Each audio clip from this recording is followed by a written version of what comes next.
그럼 어떻게 한국이 정말 외국의 그런 아이디어를 받아들였고 스스로 또 혁신을 했느냐, 뭐 이런 이야기를 이제 아주 박스까지 만들어가지고 이렇게 했더라고요. 이렇게 제가 자세히 좀 읽어봤는데, 인구 고령화 문제 이야기를 했잖아요. 전 세계에서 가장 빠른 인구 고령화를 누가 하고 있어요? 우리나라예요. 우리나라는 합계 출산율이 전 세계에서 가장 낮은 국가다. 그래서 지난해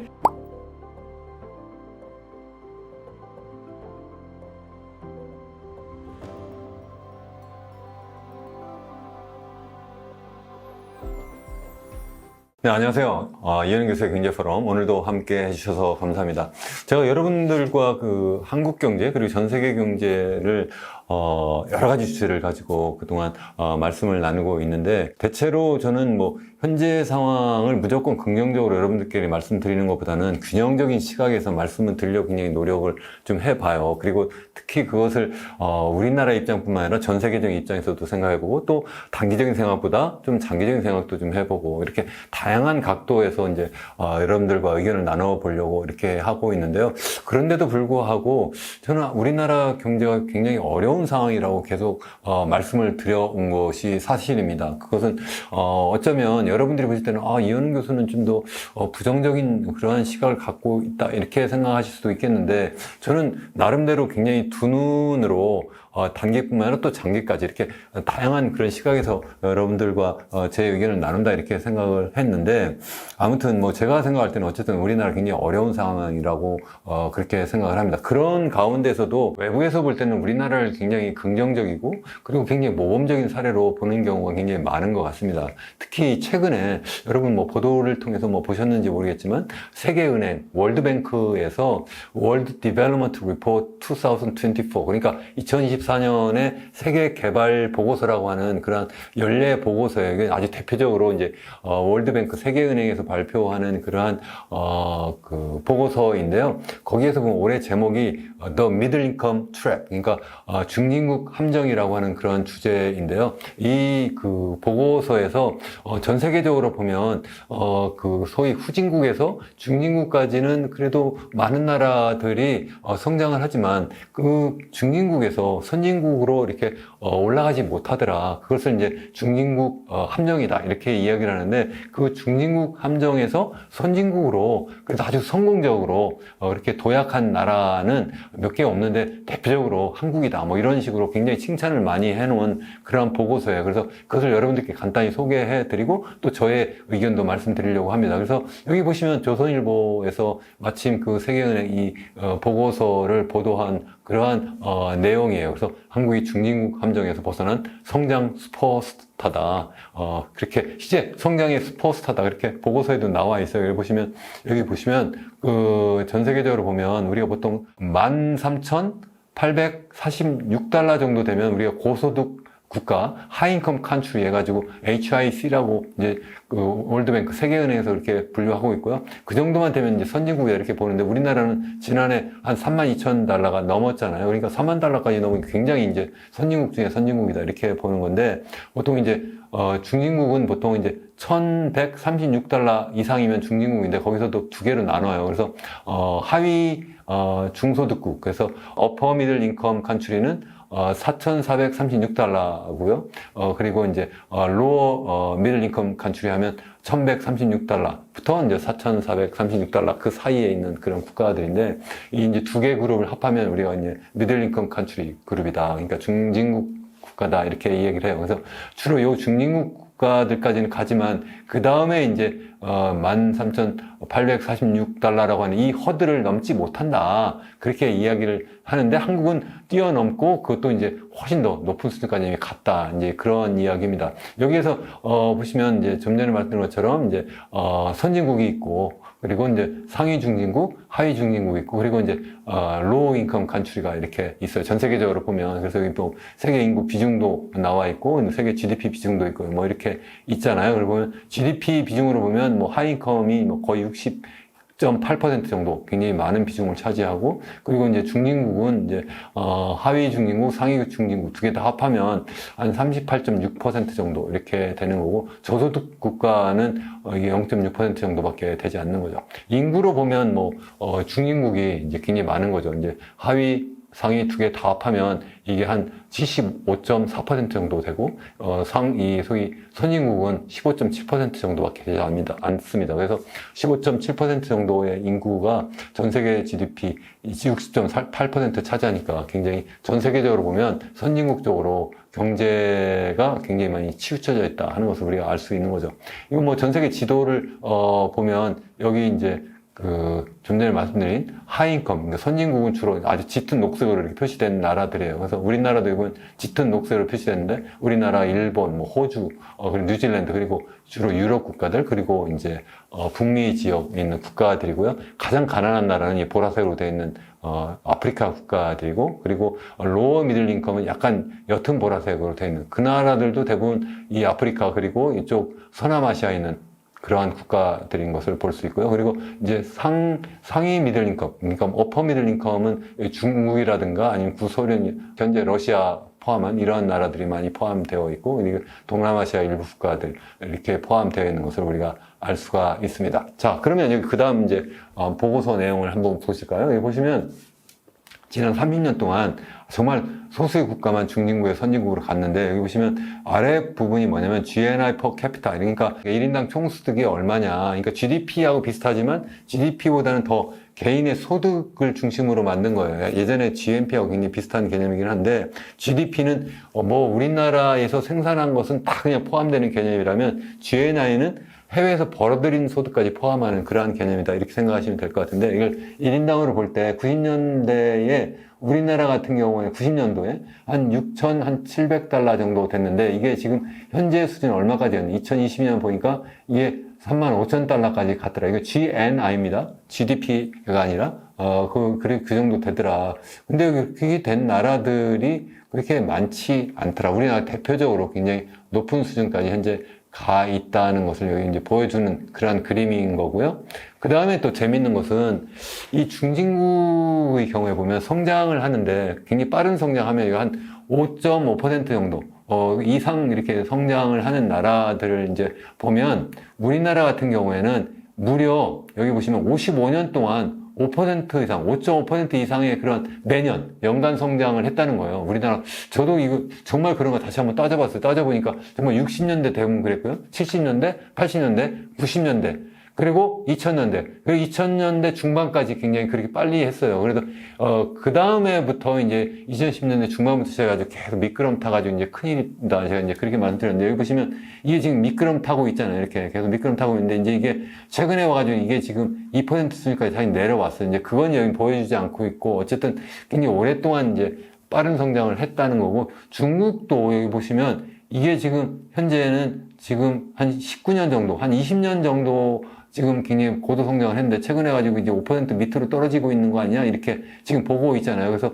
중국도 이게 우리나라보다는 굉장히 이게 성장 기간, 이게 고도 성장하는 그 기간이 짧을 수 있겠다, 이렇게 보는 거고, 뿐만 아니라 방글라데시라든가 인도라든가 아니면 말레이시아 이런 나라들도 보면 고도 성장하는 게 한국보다 굉장히 짧다. 그러니까 우리나라 굉장히 오랫동안 고도 성장을 했다. 뭐 이런 이야기를 여기서는 하고 있는 겁니다.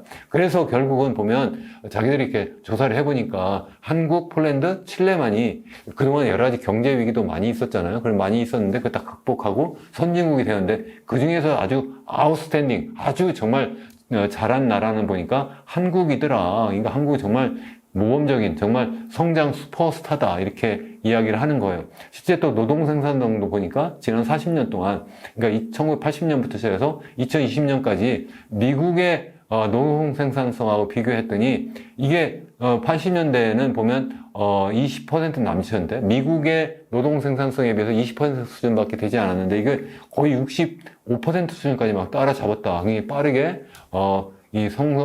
노동 생산성, 이게 기술 수준이라고 생각해도 될 것 같습니다. 굉장히 빠르게 따라잡더라. 근데 뭐 브라질하고 비교했는데, 브라질은 도리어 떨어지고 있더라. 그러니까 이게 중진국이라고 해서 모두 다 이렇게 따라잡는 것이 아니더라는 거죠. 그러니까 브라질은 1980년만 해도 한국보다 훨씬 더 높은 정도의 그런 노동 생산성을 보이고 있었는데, 이게 도리어 떨어지고 있다 하는 얘기를 하고 있는 겁니다. 그럼 왜 이렇게 되느냐? 이번 보고서에서는 뭐냐면 3I라고 이렇게 표시를 했어요.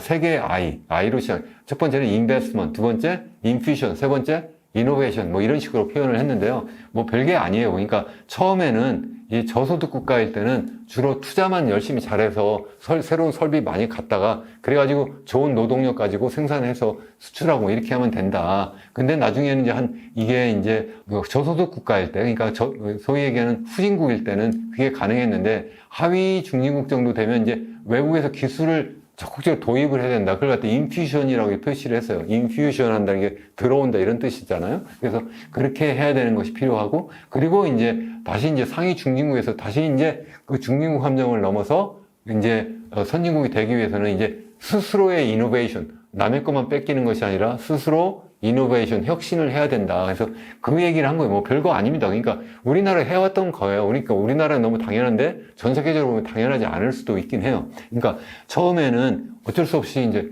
아무것도 없잖아요. 그러니까 설비 투자를 열심히 해라. 그러니까 현재 노동력밖에 없으니까, 아니면 또 천연 자원밖에 없으니까 열심히 어떤 자본 투자를 해서, 그래서 거기서 스스로 생산할 수 있도록 하고, 어느 정도 이제 단계가 지나면 이제 외국에서 기술 도입까지 열심히 해와라. 기술 도입하고, 또 그래도 이제 더 이제 소득이 높아지면 이제는 스스로 R&D 투자를 많이 하고 해서 이노베이션, 혁신을 해서 스스로 자기들만의 독특한 그러한 고품질 생산을 계속 해나갈 수 있어야지만, 그래야 선진국이 된다. 뭐 너무 당연한 얘기인데, 그러면 그러면 한국이 정말 그렇게 외국의 그런 아이디어를 받아들였고 스스로 또 혁신을 했느냐, 뭐 이런 이야기를 이제 아예 박스까지 만들어가지고 이렇게 했더라고요. 이렇게 제가 자세히 좀 읽어봤는데, 그래서 한국 굉장히 빨리 성장했다. 50년대 그리고 전쟁까지 해가지고 전 세계 가장 가난했는데 어떻게 했느냐. 그래가지고 보니까 뭐 인구가 5천만 명이 채 되지는 않지만 한국은 혁신과 기술 분야에서 세계를 선도하는 국가이며 세계 시위권의 경제 대국이다. 한국의 성공 비결은 무엇일까요? 이렇게 해놨어요.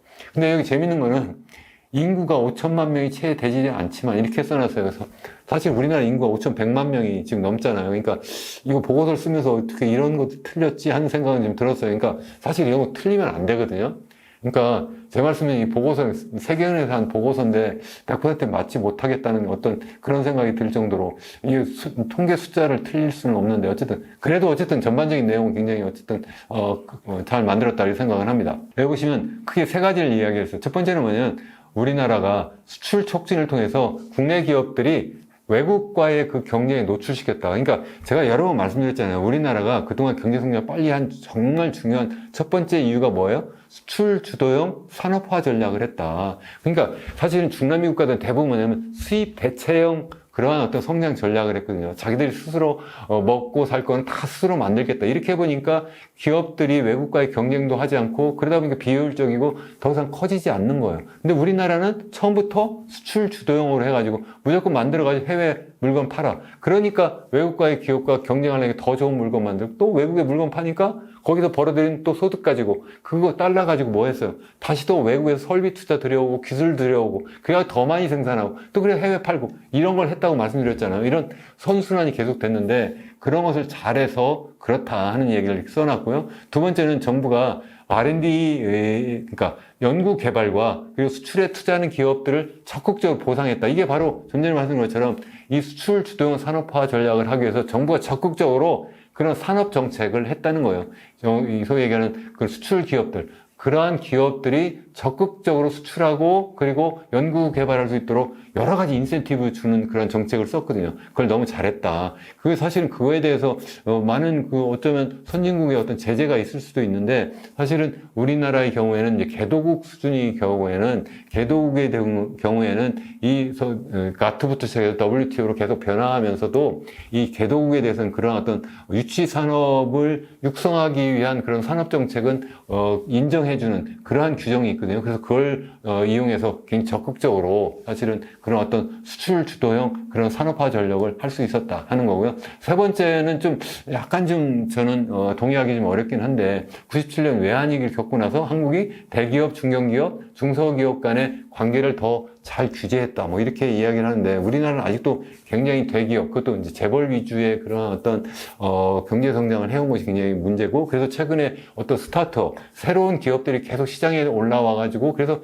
공정한 어떤 대기업과의 경쟁을 해야 되는데 그것이 좀 부족하다는 것을 우리 내부적으로 많이 지금 논의하고 있고, 그래서 그것을 어떻게 개선해야 될까 이렇게 하고 있는데 월드뱅크에서는 이것도 굉장히 잘했다. 이제 이렇게 보는 이유는 뭐냐면, 우리나라는 우리나라 내부에서 보면 이게 아쉽다 이렇게 보지만 전 세계적으로 이렇게 볼 때는 상대적으로 우리나라는 좀 잘했다 뭐 이런 이야기를 하는 겁니다. 그렇다면 여기서 이제 한국뿐만 아니라 전 세계 그런 중진국들이 앞으로는 어떻게 해야 되느냐 하는 이야기인데, 여기 보면 네 가지의 어떤 중진국들의 도전 이렇게 이야기를 하고 있어요. 그러니까 현재 선진국들이 이제 옛날 중진국 과정을 거쳐서 선진국이 됐잖아요. 현재의 선진국들과 비교할 때 현재의 중진국들이 선진국 되기 위해서는 어떤 도전을 우리가 극복해야 되느냐 뭐 이런 이야기를 하고 있는데, 첫 번째는 인구 고령화예요. 인구 고령화가 현재의 중진국들은 기존의 이제 중진국들, 다시 말해 현재 선진국들이 중진국 시절 때의 인구 고령화보다 훨씬 빠르게 인구 고령화가 진행되고 있다는 거예요. 여기 보시면 맨 밑에 프랑스 있잖아요. 프랑스 같은 경우에는 이게 65세 이상의 인구 비중이 7%에서 14%, 7% 하면 우리가 고령화가 진행되는 국가라고 그래요. 고령화, 인구 고령화. 그리고 또 이제 고령화 사회라고 하죠. 그리고 14%가 넘으면 우리가 고령 사회라고 해요. 그리고 20%가 되면 우리가 초고령 사회라고 하는데, 그러니까 고령화 사회에서 고령 사회로 넘어가는 그 기간이 프랑스 같은 경우에는 한 115년 정도 걸렸다는 거예요. 그리고 미국도 한 69년 정도 걸렸는데, 여기 보시면 한국 같은 경우는 18년밖에 안 걸렸잖아요. 굉장히 짧게, 너무 빠르게 인구 고령화가 진행돼서 문제고, 지금은 이제 초고령 사회로 지금 이제 진입하기 직전인데 너무 빨라서 지금 걱정이라고 지금 계속 하고 있잖아요. 제가 특히 이제 그거에 대해서 문제를 계속 제기하고 있는데, 우리나라뿐만 아니라 방글라데시라든가 튀르키예라든가 브라질이라든가 말레이시아 이런 나라들은 아직 우리나라와 달리 아직 고령 사회로 가지는 않지만 기존의 그 선진국들이 경험했던 그러한 인구 고령화보다는 더 빨리 진행될 거다. 인구 고령화가 너무 빠르다. 그 이유는 뭐 때문에요? 바로 출산율이 너무 낮아서 그렇다 하는 말씀이에요. 지금의 선진국들보다는 훨씬 더 빠르게 지금 합계 출산율이 굉장히 낮고, 그래서 고령화가 현재 진행되고 있는 것이 큰 문제다 하는 거고요. 두 번째는 뭐냐면, 이 소위 수출 주도형 산업화 전략이 우리나라는 잘 먹혔는데, 이제 기존의 선진국들도 잘 먹혔는데 이제 중진국들은 좀 어렵다는 거예요. 뭐냐면 분절화되고 있다. 그러니까 우리나라가 성장 한참 할 때는 소위 얘기하는 가투 체계에서 WTO로 막 전이되면서 세계화라고 하는 이름으로 전 세계가 하나의 시장이 되었고, 그래서 기존의 선진국들의 입장에 생각하면 개도국들이 적극적으로 자기네 시장에 들어와가지고 물건 파는 것에 대해서 굉장히 관용적으로 받아주었거든요. 근데 이게 그렇게 되지 않고 있는 거예요. 특히 이제 미중 간의 냉전을 넘어서 거의 적극적인 그러한 무역 전쟁, 기술 전쟁, 이러한 전쟁을 막 하면서 전 세계가 막 분절화되고 있다, 탈세계화되고 있다, 뭐 이렇게 제가 그런 말씀도 계속 드렸잖아요. 그런 상황에서 과연 이 중진국들이 이 수출을 통해서 선진국이 될 수가 있겠냐는 거예요. 여기 뭐 거기에 있는 보고서 중에 하나인데, 특히 이제 이 소위 반도체, 세마이컨덕터 하면 이제 반도체인데요. 이 반도체 관련해서는 특히 보면 여기 보시면 빨간색으로 표시된 게 뭐냐면, 새롭게 세마이컨덕터에서 이 뭐 번호가 이제 8541번, 8542번, 뭐 이게 이제 분류 기호인데요. 거기에서 이제 반도체에 관련된 그러한 상품에 있어서의 새롭게 2019년부터 시작해서 이 규제가 엄청나게 늘어나고 있다는 거죠. 그러니까 지금 전 세계적으로 보면 지금 4차 산업혁명이라고 하는 소위 디지털 혁명이 현재 진행되고 있고, 그 디지털 혁명의 아주 핵심이 바로 반도체라고 제가 여러 번 말씀드렸는데, 반도체 기술, 반도체와 관련된 그러한 여러 가지 규제가 지금 전 세계적으로 엄청나게 많이 늘어나고 있고, 그렇기 때문에 이 새로운 신흥국들, 그게 바로 이제 중진국이라고 여기서 표시를 하고 있는데, 그 중진국들이 이제 선진국이 되기 위해서는 이러한 새로운 상품, 새로운 기술을 계속 적극적으로 받아들여야 되는데, 그렇게 되는 가능성이 점점 더 없어지고 있다는 거고요. 세 번째는 뭐냐면 부채 문제예요. 이 전 세계적으로 보면 이 중진국들이 신흥국들이라고 할 수도 있고 중진국이라고도 할 수 있는데, 너무 부채를 많이 지금 짊어지고 있다는 거예요. 여기 보시면 검은색으로 표시된 것이 뭐니 공공부채고 주로 국가가 가지고 있는 부채고 빨간색으로 표시된 것이 가계부채라든가 아니 기업부채들인데요. 이 기업부채나 가계부채가 너무 빠르게 증가하고 있다는 거예요. 이게 지금 너무 많이 증가한다. 그리고 GDP 대비로 그래서 평균적으로 한 175% 정도 된다. 우리나라 같은 경우는 이게 그 정도가 아니라 250%가 훌쩍 넘는다. 거의 270% 정도 된다. 이렇게 큰일 났다. 이렇게 말씀 제가 계속 드리고 있는데 지금 이게 너무 중진국들이 너무 이게 빠르게 부채를 많이 짊어지고 있는 것도 큰 문제다.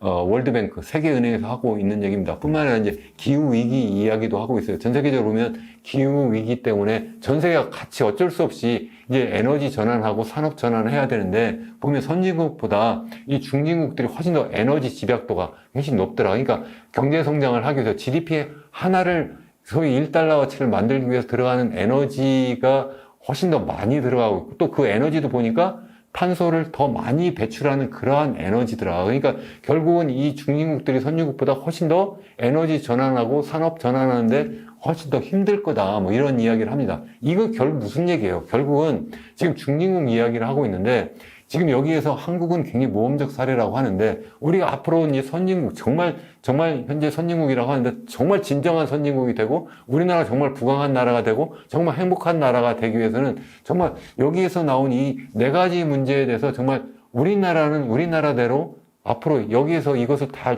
잘 극복해야 된다. 그렇지 않으면 지금은 이제 중진국 함정을 이미 뛰어넘었는데 이제 선진국이 되었는데 그 선진국 함정에 빠지는 것이 아닌가. 이미 빠졌다라고 저는 생각을 하기도 해요. 왜냐하면 여기 보시면 첫 번째 인구 고령화 문제 이야기를 했잖아요. 전 세계에서 가장 빠른 인구 고령화를 누가 하고 있어요? 우리나라예요. 우리나라는 합계 출산율이 전 세계에서 가장 낮은 그러한 국가다. 그래서 지난해 0.72명이라고 말씀드렸고 올해는 0.7명도 지키기 어렵다. 이렇게 낮은 나라는 OECD도 없다. 이 OECD 평균이 그러니까 선진국 평균이 1.5명이 넘는다라고도 이미 말씀드렸잖아요. 우리나라는 너무 빠르게 인구 고령화가 되면서 선진국 되긴 됐는데 확 늙어버리는 이런 상황이 돼가지고 정말 큰일이다 이런 거고요. 두 번째 우리나라는 정말 전 세계에서도 정말 모범적인 수출 주도형 그러한 성장 전략을 했는데 이제는 전 세계가 탈세계화를 넘어서 분절화되고 거기서 미중 간의 냉전을 넘어서 이제 적극적인 그런 무역 전쟁, 기술 전쟁 막 하고 있는 그러한 상황에서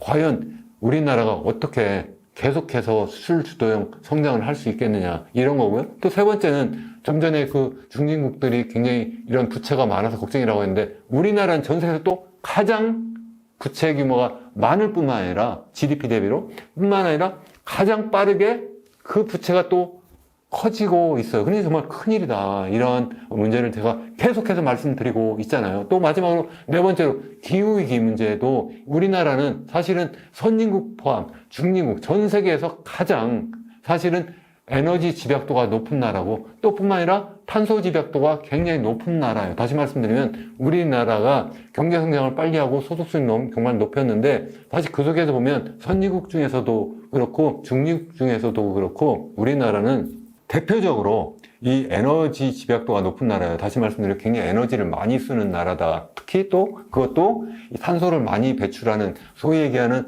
전통적인 그런 화석연료를 많이 쓰는 나라거든요. 그래서 그것이 굉장히 큰 문제다. 그래서 이것을 정말 극복하지 않으면 안 된다. 저는 그런 생각을 합니다. 그래서 제가 여기서 우리나라 굉장히 정말 모범적인 사례고 그래서 정말 성장의 슈퍼스타로서 이제는 선진국이 되었는데 그러니까 이제 끝났어. 그러니까 우리는 정말 이제 행복하게 잘 살 수 있어. 이렇게 할 수 없잖아요. 앞으로 더 좋은 나라를 만들기 위해서는 지금 이런 네 가지 정말 도전을 우리가 현재 마주하고 있고 이것을 성공적으로 극복해야 된다. 그래서 정말 근데 극복할 수 있을까? 현재까지 상황으로 보면 저는 굉장히 비관적으로 현재 보고 있습니다. 그래서 그에 관련된 그러한 말씀 그동안 많이 드려왔는데 제가 다음번 영상부터 이와 관련해서 제가 시리즈로 한 3번 정도에 걸쳐서 우리나라가 이러한 문제, 인구 고령화 문제, 그리고 또 세계적인 그런 어떤 분절화, 탈세계화 문제, 그리고 또 우리나라의 어떤 가계부채로 쌓아 올린 그러한 어떤 성장 문제, 그러한 문제를 중심으로 해서 우리나라가 정말 굉장히 어려운 상황, 그래서 정말 선진국 함정에 빠졌고 그래서 우리나라가 어쩌면 일본화가 되고 있는 것이 아니야? 이런 걱정을 할 수 있는 여러 가지 그러한